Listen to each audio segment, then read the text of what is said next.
Welcome, guys. We are playing this game on Habitation Station. It's a Terran versus Protoss. And spawning in the top right position as the red Protoss. It's Chad. Yes, I really did want my burrito wrapped in a quesadilla, Jones.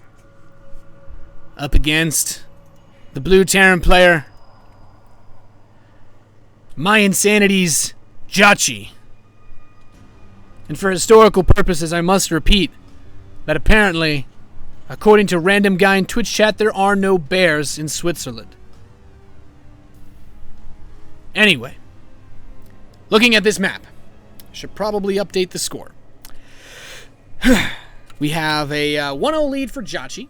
Played a fantastic first game against Minigun, and I really like the way that this series has been panning out so far. JJakji is going to open up with the barracks at his wall. He wants to be safe. I wonder if this is one of those situations where he thinks maybe there's a potential for a proxy gate. I don't know. Chad Dr. Jones is just going to get us normally timed gateway. I really like how Protoss players have started doing something. There's like a Protoss thing people have been doing, and it's called building your stuff to not let Reapers run around and see everything. So he's gonna go for a probe scout, gateway scout off the probe. Not too early of a scout. He will be able to confirm that JJakji is doing a delayed gas build. So I actually like that JJakji's doing this delayed gas build, and the reason why on this map in particular, because I feel like commentators never talk enough about maps, which just it hurts my little Terran heart. This map is so bad for Reapers. This map is horrible for Reapers. It's like if you're a fire Pokemon and you're like, no man, actually just put the whole party in the box. Just let me fight, the water gym on my own. And you're under leveled by 5 levels. That's how bad going Reapers is on this map. And as is tradition with making sure to use the worst analogies humanly possible, I'd have to say that opening with a build that's designed to take advantage of this airspace, like JJakji's build, where he'll be getting a quick factory after this command center, is it's very good. It's akin to, I don't know, it's like you see a sandwich with peanut butter on it, and you're like, this just needs jelly. It's obvious. It's obvious that there should be jelly here, and JJakji's going to do that. He's going to bring the jelly to this map because that's what it deserves, a factory. It's just that obvious. Does kill this SCV that was blocking the natural. And Minigun will start it up. So what I'm wondering this game, actually, when Minigun only has 1 gas. So I was about to say, I'm wondering if Minigun's going to do a fast Stargate play. He does this a lot in PvT. Did a lot in his WCS America round of 32 matches. But I'm wondering if I'm wondering if we're going to have that. If we're going to have a Stargate-based play. If he'll play Forge Robo again. Forge Robo is good on this map. This is a map with, a reasonable number of choke points, reasonable number of ramp spaces that can be abused, some tiny ones in the later phase of the game. And that makes Colossi and Force Fields really good. You can parse an army apart pretty effectively without too much trouble. And, well, yeah. We have Stargate on the way. So it is a Stargate for Minigun. Sometimes I like to feel like I know what I'm talking about when I say that he likes Stargates. So there are Marines on the production tab, just pure Marine right now. And this is another one of those builds that JJakji's doing, which put you at a... It's really weird to say it's a tech disadvantage, but it's mostly a production disadvantage, but still a tech disadvantage because you don't have stim. It's like, yeah, of course he's got a starport, Nathan. He's got Widow Mines and a fast medevac, but that's not the tech advantage you need to beat Protoss. You need stim, you need bio upgrades, combat shield, neo-steel bunkers, things like that. Not really neo-steel bunkers, unless you're I don't know, crazy man. But let's see what JJakji can do with the drop this game around, because he's basically doing the same build. But Minigun, and I really like Minigun's build because of this, is with this Stargate. Actually, I don't think JJakji saw that with his scan. He did not. So Minigun's build is really, really good. And the reason why is after this Oracle comes out, when he sees this medevac, he can build a Phoenix. In fact, I'd like him to build a Phoenix right now, but he can't afford it because he's making this Sentry. But I would love for him to cancel that sentry and build Phoenix so that he can stop this medevac. And his Oracle's going to see it. He knows. Minigun should know. He'd be like, oh, okay, let me bring my Oracle back. Maybe I need a little detectorino going on here so that I don't die to this drop. And I mean, he had 6 Marines at home anyway. It's not like he was going to do any damage. Maybe if he went straight to the natural.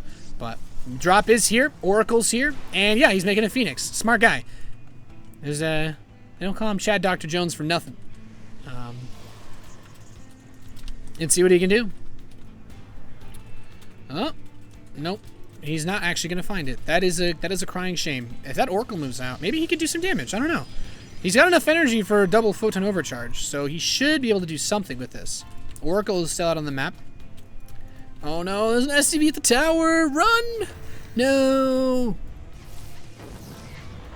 What an awful way to die. Is it worth 25 energy? The answer is always yes. Now, Minigun is going double Forge Robo. Wow. Much greed. He is feeling... It's very obvious that Minigun feels like he's way ahead in this matchup, actually. I'm officially certain. I'm 100% certain Minigun feels like he's ahead in this game, because you don't go double Forge Robo against JJakji without knowing that you're going to be able to hold off any potential aggression. And the reason why I think Minigun is not, necessarily wrong is because Stim is just now beginning at the 9-minute mark. He's just starting Stim. He's got 3 minutes, which is enough time for the 1-1 to complete for Minigun. It's enough time for him to get a Colossus, and it's also enough time for him to get range if he starts it reasonably soon. So this is a good position to be in. I don't think he's going to get range for the Colossi, though. This Colossus is mostly for early defense because, yes, he wants this Twilight Council. This is what I was waiting to see. With this Twilight Council, he can just get a Templar Archives, use the Colossus to try to take a 3rd base, and play the game from there. Play the macro game, and maybe go for a 2-2 timing. He actually is going to get range. Huh.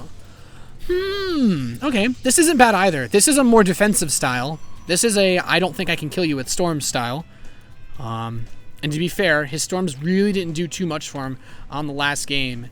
But, let's see where it goes. He's coming up towards that base. Minigun's observer positioning has been stellar, and he sees this army coming. He knows. He has the patrolling Phoenix, so he knows there's no drops, and that Colossus just ate that Marine. He's just like, thanks, man.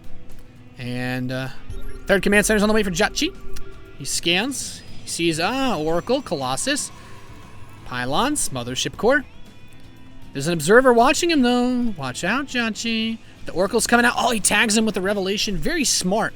Very, very smart use of Revelation. Basically just saying, yeah, now I'll know even if you kill my Observer. And he does kill the Observer. But as you guys can see, Minigun wants to take a 3rd base. And he sees the positioning of JJakji's army. 3rd Command Center's about to finish up. 4th, 5th Barracks on the way for the Terran player. And these Colossi, they're moving on down to the other side of town. He's got 5 Stalkers perusing the main base, just making sure that even if he decides to YOLO versus the Phoenix, he can still kill the Medivacs. Does he have Blink? No, I don't believe he has Blink or Charge. Okay, he does not. He also has yet to start his 2-2 upgrades. So you can tell that Minigun is worried because he's not putting any more money into the things he invested on early. Okay, so now he starts 2-2, but he didn't get it immediately. Oh, 4 Medivacs, and the Stalkers are like, back off.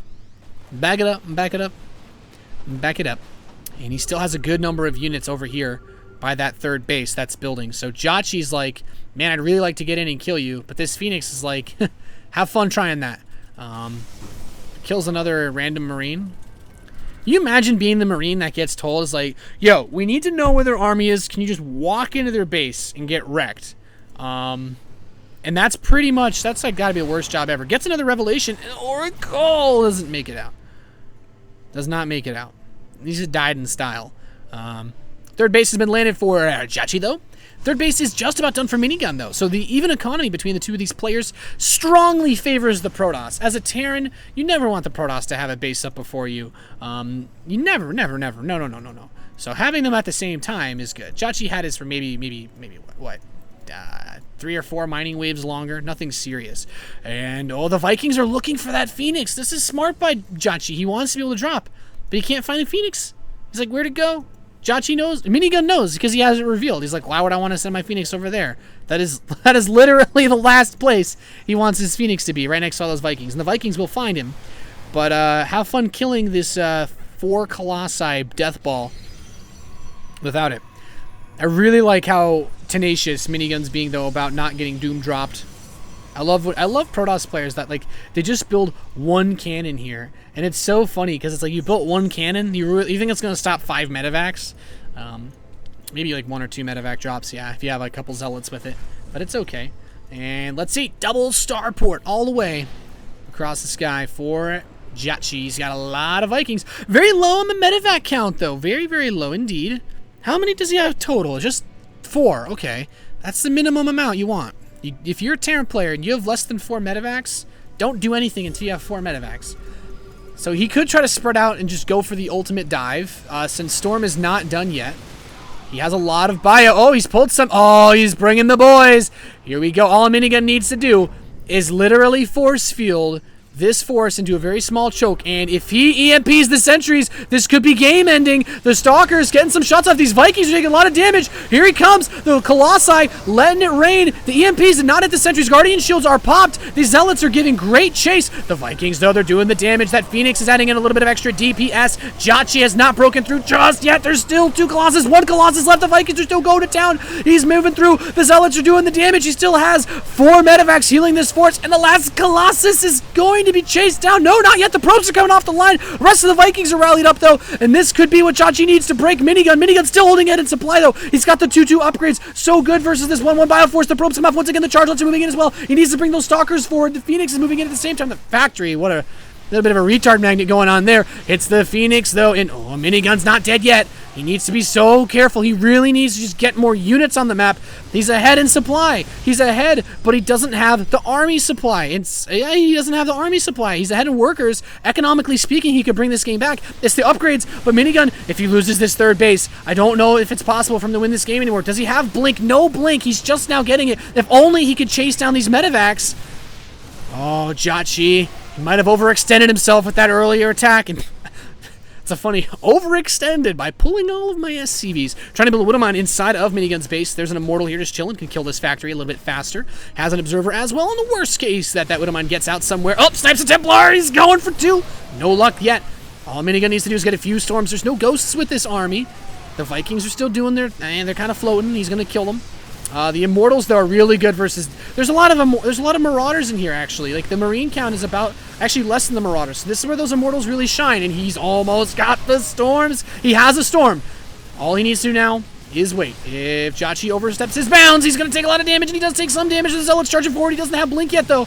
It's so hard to punish a Terran that overextends without Blink. Now there's another Colossus, because all the Vikings are dead. This is just good play by Minigun, but can he finish this fight? Can he finish this game is the real ultimate question, and he is going to step back. He needs to be careful. I wouldn't be surprised if JJakji tried the Doom Drop, and yep, there it is. The Observer should see these medevacs moving in that slight general direction. Does he have anything in the main base to stop a potential Doom Drop?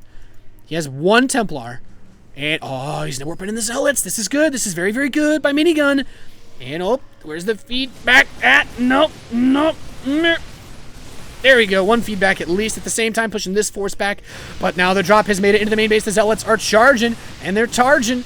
And he is just kiting as much as he can, but Blink is done, which means retreating from this is going to be very difficult once the Stalkers get over there. But now, this is probably what JJakji wanted to do. Bait him over. I like that he sent only the Stalkers up to help deal with this drop, and he gets 1 medevac. Very nice play. But he left the Colossi at home. He left the Templar with these Zealots, which means JJakji cannot just counterattack. He's getting a 4th base Minigun.